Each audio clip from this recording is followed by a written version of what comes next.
মানুষের হাতে থালা সরিয়ে নেওয়া হয়েছে এই রাজ্য সরকারের জন্য। একসময় তাঁর এজলাসেই পর্দা ফাঁস হয়েছিল নিয়োগ দুর্নীতির। তৃণমূল সরকারের ভূমিকা নিয়ে তার চাঁচাছোলা পর্যবেক্ষণ আলোচনার ঝড় তুলত। এবার নিয়োগ দুর্নীতি নিয়ে ফের তৎপর সেই অভিজিৎ গঙ্গোপাধ্যায়। ব্যাপক দুর্নীতির জন্য সুপ্রিম কোর্ট প্রায় 26,000 চাকরি বাতিলের রায় দেওয়ার পর তা নিয়ে ময়দানে নামলেন প্রাক্তন বিচারপতি ও বিজেপি সাংসদ অভিজিৎ গঙ্গোপাধ্যায়। চাকরিহারাদের সঙ্গে বৈঠক করলেন। তাদের নিয়েই যোগ্য অযোগ্য বাছাইয়ের দাবিতে সটার এসএসসি দপ্তরে পৌঁছে গেলেন।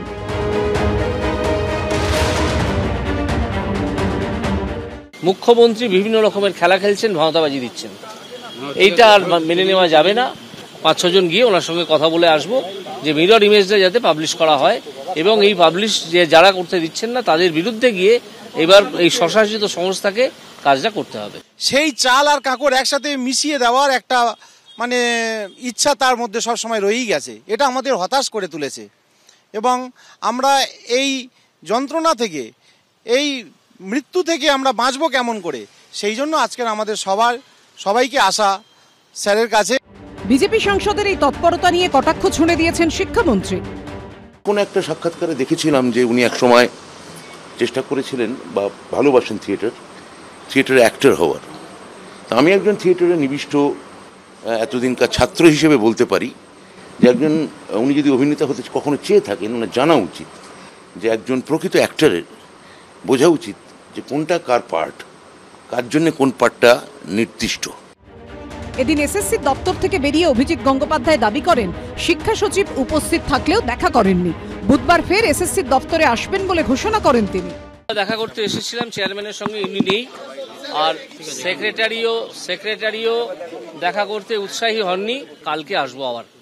এদিকে 26,000 চাকরি বাতিলের ধাক্কার পর মঙ্গলবার সুপ্রিম কোর্টে অতিরিক্ত শূন্যপদ নিয়ে স্বস্তি পেল রাজ্য সরকার। সিবিআই তদন্তের নির্দেশ খারিজ করে দিল প্রধান বিচারপতি সঞ্জীব খান্না ও বিচারপতি সঞ্জয় কুমারের বেঞ্চ। ব্রতদীপ ভট্টাচার্য, কৃষ্ণেন্দু অধিকারী ও ঝিলম করঞ্জয়ের রিপোর্ট, এবিপি আনন্দ।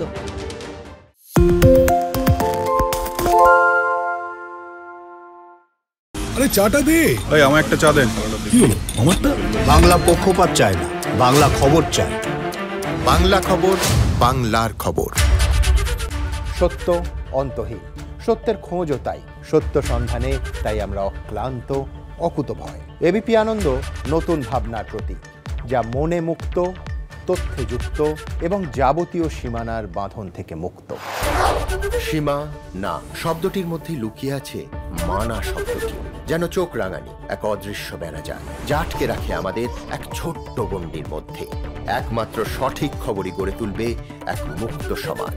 সেই জগৎ গড়ার লক্ষ্যে কোনো সীমানার ঠুকুটি আমরা মানব না। এবিপি আনন্দ এগিয়ে থাকে, এগিয়ে রাখে।